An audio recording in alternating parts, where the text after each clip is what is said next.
Hi friends, இந்த recipe பண்ணுறதுக்கு முதல்ல ஒரு பேனில் 2 டேபிள் ஸ்பூன் எண்ணெய் சேர்த்துக்கிறேன். எண்ணெய் கொஞ்சம் சூடானதும் இல்லை 1/2 டீஸ்பூன் கடுகு, 1/4 டீஸ்பூன் சீரகமும் சேர்த்து பொரிய விட்டுறேன். இதோட ஒரு 20 பல் பூண்டை பாதியாக நறுக்கி வச்சுருக்கேன். அதையும் சேர்த்துட்டு நல்லா வதக்கிடுறேன். பூண்டு வந்து பார்த்திங்கன்னா ரொம்ப கரைஞ்சிடக்கூடாது. கொஞ்சம் அதோட கலர் மாதிரி லைட்டாக கோல்டன் ப்ரௌன் கலரில் மாறுற வரைக்கும் இதை வதக்கிடலாம். அடுத்தது இதில் 2 பெரிய தக்காளியை நீல வாக்கில் நறுக்கி வச்சுருக்கேன். அதையும் இது கூட சேர்த்துட்டு நல்லா வதக்கிடுறேன். தக்காளி சீக்கிரமாக வதங்கணும் அப்படிங்கிறதுக்காக இது கூட இதுக்கு தேவையான அளவுக்கு உப்பு சேர்த்துக்கலாம். தக்காளி இந்த அளவுக்கு நல்லா குழஞ்சி வந்ததுக்கு அப்புறமா இது கூட உருளைக்கிழங்கு சேர்த்துக்கலாம். ஒரு உருளைக்கிழங்க தோல் நீக்கிட்டு இந்த மாதிரி பெரிய பெரிய கிரேட்டர் வச்சு துருவி எடுத்திருக்கேன்.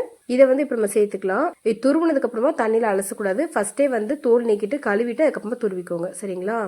இப்போ எல்லாத்தையும் சேர்த்துட்டு ஒரு 2-3 நிமிஷத்துக்கு நல்லா வதக்கினதுக்கு அப்புறமா இது கூட மசாலா பொடியெல்லாம் சேர்த்துக்கலாம். 1/4 டீஸ்பூன் தனி மிளகாய் தூள், 1/2 டீஸ்பூன் தனியாத்தூள், 1/4 டீஸ்பூன் மஞ்சள் தூள், கூடவே 1 கப் அளவுக்கு தண்ணி எல்லாத்தையுமே சேர்த்துட்டு நல்லா மிக்ஸ் பண்ணி விட்டுடலாம். நல்லா ஒரு தடவை மிக்ஸ் பண்ணி விட்டதுக்கப்புறமா இதை ஃபுல்லாக சிம்மில் வச்சுட்டு ஒரு 5லேருந்து 10 நிமிஷம் வரைக்கும் அப்படியே வேக விட்டுருங்க. ஏன்னா சிம்மில் வச்சு வேகும்போது தண்ணி வந்து சீக்கிரமாக வத்தாது. அதே நேரத்தில் உருளைக்கிழங்கு எல்லாமே நல்லா வெந்து வரும். பாருங்கள், ஒரு 10 நிமிஷம் கழித்து தண்ணி பாருங்கள் எவ்வளோன்னு வத்தி இருக்குதுன்னு. அதே நேரத்தில் உருளைக்கிழங்கும் நல்லா வெந்துருச்சுது. ஸோ ஒருவேளை உங்களுக்கு முட்டை சேர்த்து பண்ணுறது பிடிக்காதுன்னா நீங்கள் இதை இப்படியே கூட நீங்கள் சர்வ் பண்ணலாம். இது கூட கொஞ்சமாக மட்டும் கரம் மசாலா தூள் சேர்த்துட்டு தண்ணி வந்து பார்த்துக்கோங்க. உங்களுக்கு இந்த அளவுக்கு வேணா இருக்கட்டும், இல்லை இன்னும் கொஞ்சம் தண்ணி வற்றதுக்கப்புறமா கூட நீங்கள் சர்வ் பண்ணிக்கலாம். பட் முட்டை சேர்த்து பண்ணுறதா இருந்தால் இன்னும் ரொம்ப நல்லாயிருக்கும். ஸோ அதனால் இப்போ வந்து ஒரு முட்டையை உடச்சி சேர்த்துக்கிறேன். இது கூடவே ஒரு 1/2 டீஸ்பூன் மிளகுத்தூள், 1/4 டீஸ்பூனுக்கு குறைவாக, அதாவது 1/8 அளவுக்கு கரம் மசாலா தூள் சேர்த்துக்கிறேன்.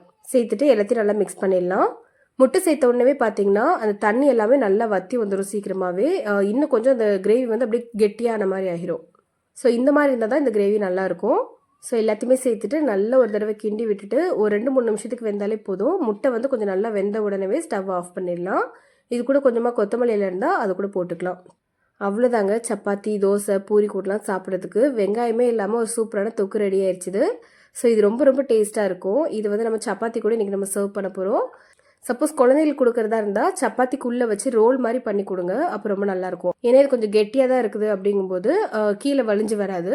ஸோ அழகாக வந்து சப்பாத்திக்குள்ளே வச்சு ரோல் மாதிரி பண்ணி கொடுத்தீங்கன்னா குழந்தைங்க நல்லா விரும்பி சாப்பிடுவாங்க. அதே மாதிரி சப்பாத்திக்கு சைடிஷாக வச்சு சாப்பிட்றது கூட ரொம்ப நல்லாயிருக்கும். ஸோ நீங்களும் கண்டிப்பாக அந்த ரெசிபி உங்கள் வீட்டில் செஞ்சு பார்த்துட்டு எப்படி இருக்குன்னு சொல்லி எனக்கு மறக்காமல் கமெண்ட்டில் ஷேர் பண்ணுங்கள். இந்த வீடியோ நிச்சயமாக உங்கள் எல்லாருக்குமே ரொம்ப பிடிச்சிருக்குன்னு நினைக்கிறேன். பிடிச்சிருந்தா இப்போ இந்த வீடியோக்கு ஒரு லைக், கமெண்ட், ஷேர் பண்ணுங்கள். பாய்.